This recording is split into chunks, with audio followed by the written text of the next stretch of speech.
Good morning students, कैसे हो आप। मैं आपकी मीनू दी। आज मैं आपके सामने 8th क्लास की वर्कशीट नंबर 24 लेके आई हूँ, जो सामाजिक विज्ञान से रिलेटेड है। चैप्टर का नाम है हास्यकरण की समझ। उम्मीद करती हूँ कि आप मेरा वीडियो अंत तक देखेंगे और मेरे चैनल को लाइक और सब्सक्राइब ज़रूर करेंगे।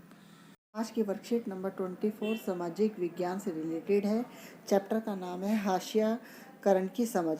हास्यकरण से क्या मतलब है? जब कोई व्यक्ति, समूह, समुदाय के लोग समाज के अन्य लोगों से अपने आप को कमतर यानी कि कमज़ोर समझते हैं और समाज से बेदखली का एहसास महसूस करते हैं कि लोग उनको अपने बराबर नहीं समझते, तब ऐसी अवस्था क्या कहलाती है? हास्यकरण कहलाती है।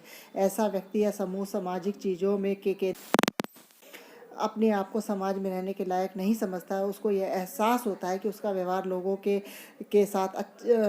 का व्यवहार उसके साथ अच्छा नहीं है, या लोग उसके साथ रहना पसंद नहीं करते हैं। तो समाज का यह तबका, जो समाज में ही सामाजिक, आर्थिक और राजनीतिक भागीदारी से वंचित रहने वाला बन जाता है, तो वह हास्यकरण समुदाय कहलाता है। समाज में हास्यकरण की कई वजह हो सकती है, जैसे गरीबी हो सकती है, या उसकी अलग रीति रिवाज हो सकते हैं, अलग भाषा हो सकती है, या उसकी सामाजिक हैसियत कम है, तब भी वो हास्यकरण में चला जाता है। कई बार इस समुदाय के लोग दुश्मनी और डर के भाव में भी देखे गए हैं। अलग थलग किए जाने के कारण इस समुदाय के लोग सरकारी सुविधाओं, संसाधनों और अच्छे मौक़ों का फ़ायदा नहीं उठा पाते और अपने अधिकारों के लिए आवाज़ नहीं उठा पाते।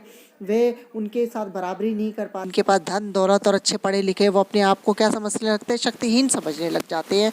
तो इस तरह से ऐसा समुदाय धीरे धीरे हास्यकरण की तरफ बढ़ता चला जाता है।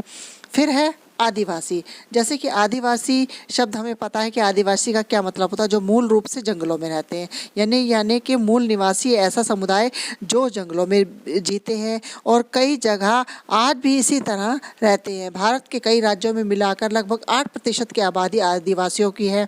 आदिवासी अपने पुरखों के गांव और प्रकृति की उपासना करते हैं। प्रकृति के पर्वत, नदी, पशु आदि को अपना निवास स्थान बनाते हैं। किताबों और फिल्मों में हमने देखा होगा कि आदिवासी कैसे होता है, रंग बिरंगे कपड़े वो पहनते हैं, सर पर वो ऐसा ताज सा पहनते हैं, पूरा शरीर भी ढक के नहीं रखते, पत्तों और छाल को पहनते हुए देखा होगा, मुकुट होंगे उनके सर पे।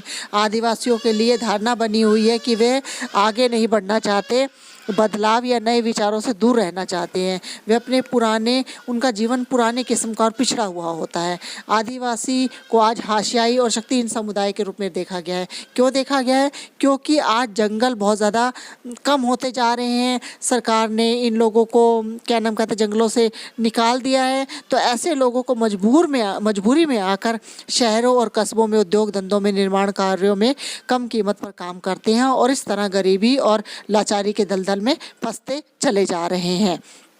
तो आज का हमारा पहला क्वेश्चन है कि अपने एक आदिवासी व्यक्ति का चित्र बनाइए। तो आप एक आदिवासी का चित्र बना सकते हैं, इसे देख के, जैसे इसमें वर्कशीट में दिया हुआ है, इसको देखकर एक बना सकते हैं। फिर हमारा पहला क्वेश्चन है कि हास्यकरण किसे कहते हैं। पहले क्वेश्चन का आंसर है, हास्यकरण का मतलब होता है कि किसी को किनारे या हाशिए पर ढकेल देना। ऐसे में वह व्यक्ति समाज की मुख्यधारा में नहीं रहता है। हमारा आज का दूसरा क्वेश्चन है, हाशियाई लोग समाज से अलग थलग क्यों रहते हैं। हाशियाई लोग अपने आप को समाज से अलग इसलिए समझते हैं क्योंकि उनकी भाषा, रीति रिवाज, रहन सहन दूसरों से अलग होता है। वह सोचते हैं कि शायद दूसरे लोग उनसे घृणा का भाव करते हैं, उन्हें समानता का अधिकार नहीं देते हैं और वह अपने अधिकारों के प्रति भी आवाज़ नहीं उठा पाते हैं। दूसरे लोग उनके साथ गलत व्यवहार करते हैं, इसलिए वह अपने आप को समाज से अलग महसूस करते हैं। हमारा थर्ड क्वेश्चन है, आदिवासी कौन होते हैं। हमारे थर्ड क्वेश्चन का आंसर है, आदिवासी शब्द का मतलब होता है मूल निवासी, यानी ऐसा समुदाय जो जंगल के साथ जीते आए हैं और कई जगह आज भी उसी तरह रहते हैं। भारत के कई राज्यों में लगभग 8% आबादी आदिवासियों की है। हमारा आज का फोर्थ क्वेश्चन है कि आदिवासियों ने शहरों में रहना शुरू क्यों कर दिया है। क्वेश्चन का आंसर है कि अपने परंपरागत निवास स्थानों के छिन जाने की वजह से बहुत से आदिवासी काम की तलाश में शहरों का रुख कर लेते हैं। वहाँ उन्हें छोटे मोटे उद्योगों, इमारतों या निर्माण स्थलों पर बहुत मामूली वेतन वाली नौकरियां करनी पड़ती हैं। वे अपनी परंपराएं और रीति रिवाज गंवा देते हैं, जो कि उनके जीने और अस्तित्व का स्रोत हैं। हमारा 5वां क्वेश्चन है लास्ट इस वर्कशीट का कि आपके विचार से हाशियाई लोगों को समाज में कैसे समावेशित किया जा सकता है, किस तरह हम उन्हें अपने समाज में मिला सकते हैं। 5वें क्वेश्चन का हमारा आंसर है कि हाशियाई लोगों को समाज में मिलाने के लिए सबसे पहले उन्हें शिक्षित करना होगा, उन्हें उनके अधिकारों के प्रति सचेत कराना होगा और उन्हें समानता का अधिकार देना होगा, तभी हम उन्हें अपने समाज में अपने साथ मिला सकते हैं। तो ये थी मेरी आज की वर्कशीट।